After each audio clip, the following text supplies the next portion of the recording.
연아, 넌 결국 날 버리는 거야? 그녀는 내 것이 아니야. 더 이상 연아 아가씨를 괴롭히지 마. 정말 그렇게 믿어? 내가 아무리 그녀를 붙잡아도 결국 그녀는 나를 찾아오게 될 거야. 그녀의 몸이, 그녀의 영혼이 나를 원하고 있으니까 닥쳐. 내 더러운 속임수에 넘어가지 않아. 연아 아가씨는 너 따위한테 홀릴 사람이 아니야. 그래? 그럼 직접 물어볼까? 나는 당신이 사랑하는 사람이 전생의 인연이라면, 그리고 당신 앞에 나타난 한 남자가 당신을 전생에서부터 기다려왔다면, 하지만 그가 인간이 아니라면 당신은 어떤 선택을 하겠습니까? 운명적인 사랑, 현재의 사랑. 그녀의 선택은 지금 바로 확인하세요. 나는 심연하라고 한다. 영남 지방의 한적한 마을에서 태어나고 자란 심진사 아버지의 외동딸이다. 우리 집은 크지도 작지도 않은 그저 평범한 양반 가문이었지만 아버지는 학문이 깊고 마을 사람들에게 존경받는 분이었다. 어머니는 일찍 돌아가셔서 아버지가 나를 혼자 키우셨다. 어릴 때부터 마을 사람들은 나를 마을의 보석이라고 불렀다. 얼굴이 예쁘다는 이유도 있었겠지만 그보다는 내가 책을 좋아하고 바느질을 곱게 해서였을 것이다. 사내 아이들처럼 나무를 타고 뛰어노는 성격은 아니었지만 그렇다고 마냥 얌전한 아이도 아니었다. 나는 책을 읽으며 상상의 나래를 펼치는 걸 좋아했고 그림을 그리거나 바람이 시원한 밤이면 마당에 나가 달을 바라보는 게 일상이었다. 아버지는 늘 나를 아끼고 귀하게 여겼다. 그래서인지 내게 청혼을 하러 오는 사람들을 모두 거절했다. 마을에서는 15이 넘었는데 아직 혼기가 차지 않았다며 수군거렸지만 정작 나는 신경 쓰지 않았다. 결혼보다는 지금의 자유로운 삶이 더 좋았으니까. 하지만 16이 되던 해 모든 것이 변하기 시작했다. 어느 날 밤이었다. 바람이 잔잔하고 달빛이 유난히 밝던 밤, 평소처럼 마당에 나와 있던 나는 이상한 기분이 들었다. 마치 누군가 나를 보고 있는 것 같았다. 하지만 주변을 둘러봐도 아무도 없었다. 기분 탓이라 여기고 방으로 들어갔는데 그날 밤 처음으로 이상한 꿈을 꾸었다. 꿈속에서 나는 어디론가 걸어가고 있었다. 주위는 안개가 자욱했고 멀리서 누군가 내 이름을 불렀다. 낯선 남자의 목소리였다. 고개를 돌리니 푸른색 도포를 입은 남자가 서 있었다.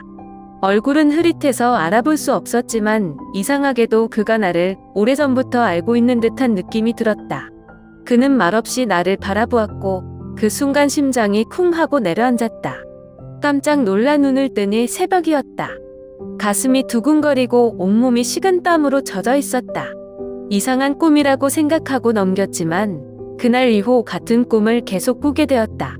그리고 내 몸에 이상한 변화가 찾아왔다. 얼굴이 점점 창백해지고 아무리 먹어도 입맛이 돌지 않았다. 밤이면 이유 없이 한기가 느껴지고 가끔 귀에 속삭이는 소리가 들려왔다. 연아야, 너는 나를 기억해야 해. 그 목소리는 너무나 익숙하면서도 낯설었다. 하지만 기억해야 한다니? 나는 그를 한 번도 본 적이 없는데. 나는 점점 피곤해졌고 마을 사람들은 수군대기 시작했다. 심진사 댁아가씨가 밤마다 귀신에 시달린대. 혹시 전생의 인연이 찾아온 게 아닐까? 아버지는 걱정이 많으셨고 한양에서 유명한 무당까지 불러 굿을 하려 했다. 하지만 나는 본능적으로 느꼈다. 그 남자는 나를 해치려는 존재가 아니었다. 그렇다면 그는 누구일까? 왜 나에게 나타나는 걸까? 그 답을 알게 된 순간 나는 내 운명이 평범하지 않다는 걸 깨닫게 되었다. 사람들의 수군거림이 점점 커지기 시작했다. 심진사 댁아가씨, 귀신 들렸대. 밤마다 이상한 소리를 낸다더라. 전생의 원한이 따라붙은 게 아닐까? 조금이라도 몸이 안 좋은 날이면 마을 어귀에서부터 내 이야기가 떠돌았다. 처음에는 귀를 막고 살았지만 시간이 지나면서 나조차도 두려워지기 시작했다. 아버지는 내 상태를 보고 가만히 있을 수 없었다. 결국 한양에서 유명하다는 무당을 불렀다. 굿날, 마당에는 붉은 천이 걸리고 향 냄새가 가득했다. 무당은 북을 두드리며 주문을 외웠고 사람들이 둘러서서 구경했다. 나는 처음에는 멀뚱히 앉아 있었지만 북소리가 점점 커질수록 몸이 뜨거워졌다. 손끝이 떨리고 심장이 터질 듯 두근거렸다. 그 순간 나는 갑자기 쓰러졌다. 연아야, 아버지의 다급한 목소리가 들렸지만 나는 아무 말도 할 수 없었다. 내 입에서 전혀 기억도 나지 않는 이름이 튀어나왔다. 이현우. 나는 그 이름이 누구인지조차 몰랐다. 그런데도 그 이름을 부르면서 흐느끼고 있었다. 굿이 끝나고 나는 기절한 채 방으로 옮겨졌다. 눈을 뜨니 밤이었다. 창밖에는 달이 떠 있었고 온몸이 축 처져 있었다. 아버지는 방 안에서 걱정스러운 표정으로 나를 내려다보고 있었다. 연아야, 아버지가 널 위해 좋은 의원을 찾았다. 이번에는 반드시 낫게 해줄 것이다. 그렇게 해서 찾아온 사람이 강무백이라는 청년 의원이었다. 그는 경상 지역에서 유명한 젊은 의원으로 치료법이 뛰어나기로 유명했다. 하지만 그가 나를 보자마자 놀란 표정을 지었다. 이런 경우는 처음이군요. 나는 차가운 손으로 맥을 짚는 그를 바라보았다. 무슨 뜻이에요? 심낭이 약해진 게 아닙니다. 이것은 단순한 병이 아니에요. 그의 말에 아버지가 인상을 찌푸렸다. 그럼 대체 뭐란 말이냐? 아가씨는 병든 게 아니라 이미 다른 존재가 그녀를 붙잡고 있는 겁니다. 나는 숨이 멎을 것 같았다. 다른 존재요? 강무백은 조용히 말했다. 전에 이 마을에서도 비슷한 일이 있었습니다. 한 소녀가 밤마다 이상한 꿈을 꾸고 점점 기운을 잃어갔죠. 그녀도 이유 없이 어떤 남자의 이름을 부르고 있었습니다. 나는 그 말을 듣자마자 소름이 돋았다. 그 소녀는 어떻게 됐나요? 그는 잠시 말을 멈췄다. 그리고 낮은 목소리로 답했다. 결국 죽었습니다. 방 안의 공기가 얼어붙었다. 아버지는 단숨에 화를 냈다.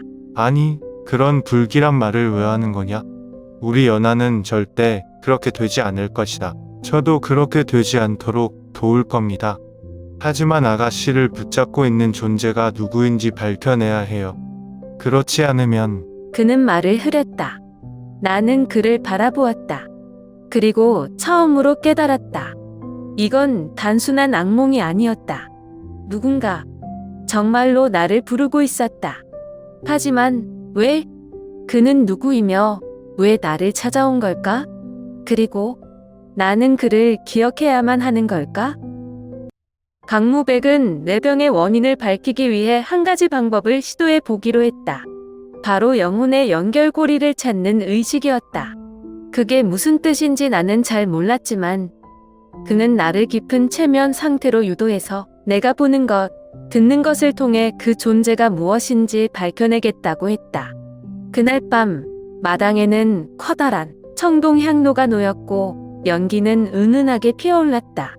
달빛이 유난히 밝고 공기가 무거웠다. 강무백은 조용히 주문을 외우며 내 이마에 손을 얹었다. 심호흡을 하세요. 몸에 힘을 빼고 눈을 감으세요. 그의 말에 따라 천천히 숨을 들이마셨다. 그런데 이상했다. 눈을 감았는데도 내 앞에 있는 풍경이 선명하게 보였다. 아니, 어쩌면 이건 현실이 아닐지도 몰랐다. 어둡고 축축한 공간이었다. 안개가 가득했고 그 사이로 희미한 형체가 보였다. 나는 걸음을 멈췄다. 그때 등 뒤에서 누군가가 속삭였다. 연하야. 나는 숨이 멎을 뻔했다. 천천히 고개를 돌리자 한 남자가 서 있었다. 드디어 왔구나. 그의 목소리는 낮고 부드러웠다. 이상할 정도로 익숙했다. 하지만 동시에 낯설었다. 나는 본능적으로 뒷걸음질 쳤다. 누구세요? 그는 한 걸음 다가왔다. 달빛이 그의 얼굴을 비추자 나는 순간 넋을 놓았다. 그는 아름다웠다. 너무나도 아름다웠다. 하지만 그의 눈은 깊고 어두웠다.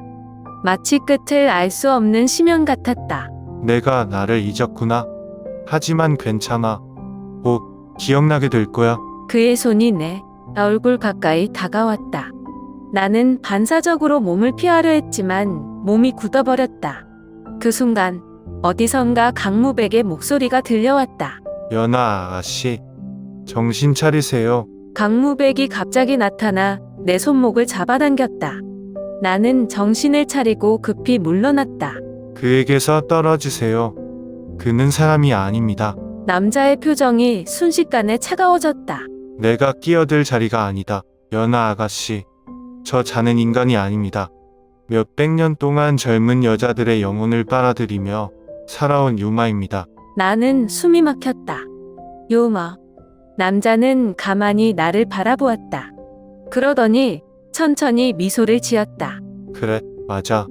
나는 유마다. 그리고 넌 나와 함께할 운명이야. 그가 손을 뻗는 순간 그의 몸에서 검은 연기가 피어올랐다. 마치 살아있는 것처럼 꿈틀거리는 연기였다. 나는 공포에 질려 뒷걸음질 쳤다. 거짓말이야. 강무백이 앞을 막아서며 소리쳤다. 이제라도 놓아줘. 내가 사랑했던 여자는 이미 이 세상에 없어. 연아 아가씨는 내가 알던 사람이 아니야. 남자의 표정이 일그러졌다. 그럴 리 없어. 넌 모르잖아. 그녀가 누구였는지, 우리가 어떤 사이였는지. 나는 고개를 저었다. 나 아무것도 기억나지 않아요. 당신이 누구인지도 몰라요. 그의 눈이 흔들렸다. 하지만 이내 다시 차가워졌다. 괜찮아. 곧 기억나게 될 테니까. 그의 손끝이 내 뺨에 닿는 순간 나는 온몸이 얼어붙는 느낌이 들었다. 머릿속이 새하얘졌고 그와 관련된 기억이 떠오를 듯 말 듯했다. 하지만 그때였다. 강무백은 내 손을 꼭 붙잡고 피사적으로 외쳤다. 연아 아가씨, 절대 저 자를 따라가선 안 돼요. 한번 이리로 가면 다시 돌아올 수 없습니다. 하지만 그 남자는 부드럽게 웃으며 속삭였다. 연아, 넌 이미 내 것이야. 어차피 이곳에선 너를 원하는 사람도 진심으로 사랑하는 사람도 없지 않느냐? 나는 흔들렸다. 어릴 때부터 나는 언제나 심진사의 귀한 딸로 살아왔다. 내 감정보다는 집안의 체면이 우선이었고 내 선택보다는 아버지의 뜻이 중요했다. 그러다 보니 점점 외로워졌다. 그리고 지금 이 남자는 내 외로움을 꿰뚫어 보고 있었다. 너도 알고 있잖아. 결국 넌 혼자야. 그의 목소리는 낮고 부드러웠지만 그 안에 묘한 힘이 있었다. 그 순간 강무백이 내 손을 더 세게 붙잡았다. 그의 말에 속지 마세요. 연아 아가씨는 혼자가 아닙니다. 아버님도, 닿을 사람들도, 그리고 저도 있잖아요. 나는 그를 올려다보았다. 강무백의 눈에는 어떠한 거짓도 없었다. 하지만 나는 너무 외로워요. 항상. 알아요. 그의 목소리는 조용하지만 단호했다. 하지만 그렇다고 해서 악마에게 영혼을 내어줄 순 없습니다. 연아 아가씨, 그 남자가 어떤 존재인지 아십니까? 나는 숨을 삼켰다. 강무백은 이를 악물고 말했다. 그는 수백 년 동안 같은 방식으로 여인들을 유혹해 왔습니다. 외로운 마음을 파고들어 사랑이라는 이름으로 영혼을 빨아들이죠. 그리고 마지막엔 그는 말을 잊지 못했다. 하지만 나는 알 것 같았다. 마지막엔 결국 죽음뿐이라는 걸. 거짓말이야. 나는 힘없이 속삭였다. 그 순간 남자의 표정이 굳어졌다. 연아, 넌 아직 모르고 있구나. 나는 너를 사랑해. 오직 너만을 원해. 내가 나와 함께 한다면. 그만해. 나는 떨리는 목소리로 말했다. 나는 너를 모른다.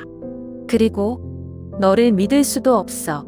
남자의 눈동자가 흔들렸다. 그리고 이내 그는 서늘한 미소를 지었다. 그렇다면 어쩔 수 없지. 그가 손을 뻗는 순간 사방에서 검은 연기가 뻗어나왔다. 나는 갑작스러운 힘에 몸이 휘청였다. 연아 아가씨, 강무백이 나를 안아주며 부적을 꺼냈다. 그가 부적을 던지자 갑자기 밝은 빛이 번져나갔다. 남자는 비명을 지르며 몸을 움켜잡았다. 안 돼. 그의 몸이 점점 검은 연기로 흩어지기 시작했다. 나는 가슴이 아팠다. 왜인지 모르겠지만 그가 사라지는 것이 슬펐다. 하지만 나는 알고 있었다. 나는 내 것이 아니야. 내가 마지막으로 그렇게 말하자 그는 고통스러운 얼굴로 나를 바라보았다. 연아, 그렇게 말한 후 그의 모습은 연기와 함께 완전히 사라졌다. 그리고 나는 갑자기 어지러움을 느꼈다. 연아 아가씨, 괜찮아요? 강무백의 목소리가 들렸지만 내 의식은 점점 희미해져 갔다. 모든 것이 검게 물들었다. 나는 정말 올바른 선택을 한 걸까? 모든 것이 사라지고 나는 깊은 어둠 속으로 빠져들었다. 눈을 감았는데도 뭔가 희미하게 보였다. 어딘가 익숙한 공간이었다. 안개가 자욱한 숲길, 그리고 그 끝에는 기와집 한 채가 서 있었다. 나는 본능적으로 그곳을 향해 걸어갔다. 그런데 이상했다. 발걸음을 옮길수록 점점 가슴이 조여오는 느낌이 들었다. 그리고 문 앞에 한 남자가 서 있었다. 연아야, 그 목소리에 심장이 철렁 내려앉았다. 나는 그를 쳐다보았다. 그는 여전히 아름다웠다. 하지만 그의 표정은 슬펐다.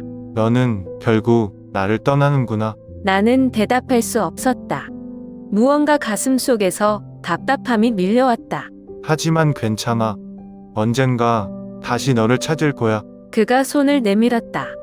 나는 무의식적으로 뒷걸음질 쳤다. 그 순간 모든 것이 무너지는 듯한 기분이 들었다. 연아 아가씨, 정신 차리세요. 강무백의 목소리가 들렸다. 나는 눈을 떴다. 숨이 거칠게 몰아쉬어졌다. 뺨에 차가운 땀이 흘러내렸다.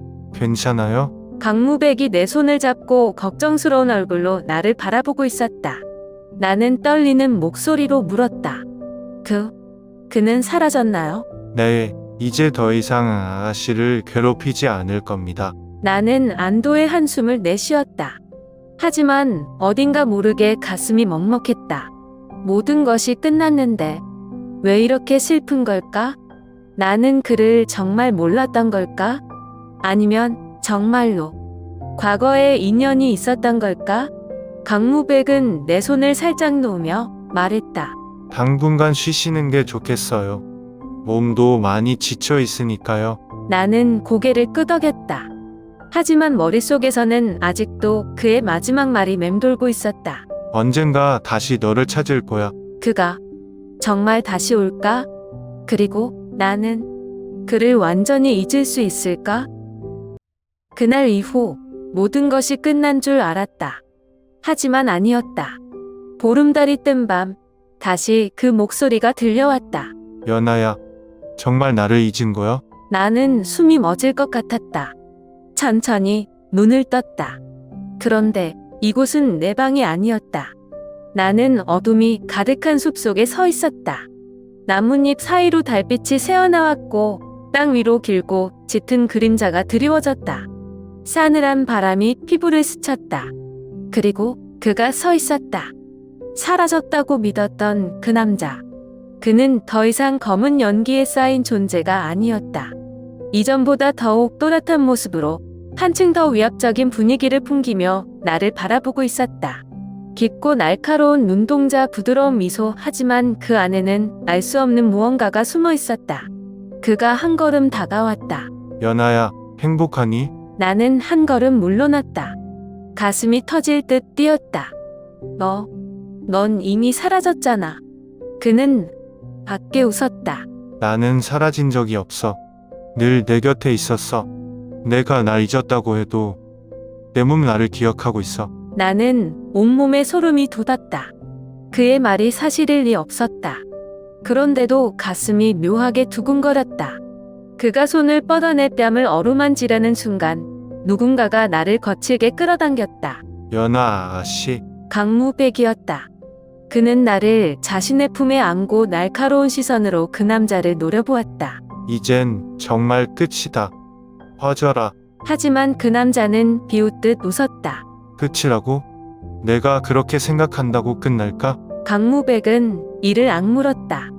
그의 팔이 내 어깨를 더욱 강하게 감쌌다. 이제 연아 아가씨는 내 것이 아니다. 그녀는 나와 함께 할 거다. 그 남자는 눈을 가늘게 뜨며 나를 바라보았다. 정말 그래, 연아? 너는 그를 원하니? 나는 대답하지 못했다. 머리가 혼란스러웠다. 강무백이 내 손을 꼭 잡았다. 대답할 필요 없어. 넌 이미 결정을 내렸잖아. 그 남자는 미소를 지으며 속삭였다. 좋아, 연아야. 하지만 기억해. 다음 보름달이 뜰 때 내 몸이 널 이끌 거야. 내 의지가 아무리 강해도 본능을 막을 순 없어. 그의 말이 끝나자마자 그의 몸이 어둠 속으로 사라졌다. 나는 온몸에 힘이 풀려 강무백의 품에 쓰러졌다. 괜찮아요. 이제 다 끝났어요. 그의 목소리는 따뜻했지만 내 안에는 이상한 두려움이 남아 있었다. 정말 끝난 걸까? 그날 이후 강무백은 변했다. 그는 전보다 더욱 나를 붙잡고 놓아주지 않았다. 어디를 가든 함께했고 잠시라도 내가 시야에서 사라지면 초조해했다. 어느 날 내가 장독대 근처에서 멍하니 앉아있자 그가 다가왔다. 무슨 생각을 하고 계세요? 그는 나를 뚫어지게 바라보더니 조용히 입을 열었다. 혹시 아직도 그를 생각하나요? 나는 깜짝 놀라 고개를 저었다. 아니에요. 난 그를 잊었어요. 하지만 강무백의 눈빛은 여전히 의심스러웠다. 그렇다면 다음 보름달이 뜰 때 아가씨는 제 곁에 있어 주세요. 나는 그저 고개를 끄덕일 수밖에 없었다. 보름달이 뜬 밤 나는 다시 꿈을 꾸었다. 그가 서 있었다. 연아야, 나는 놀라 눈을 떴다. 그런데 나는 침대 위가 아니었다. 나는 숲속에 서 있었다.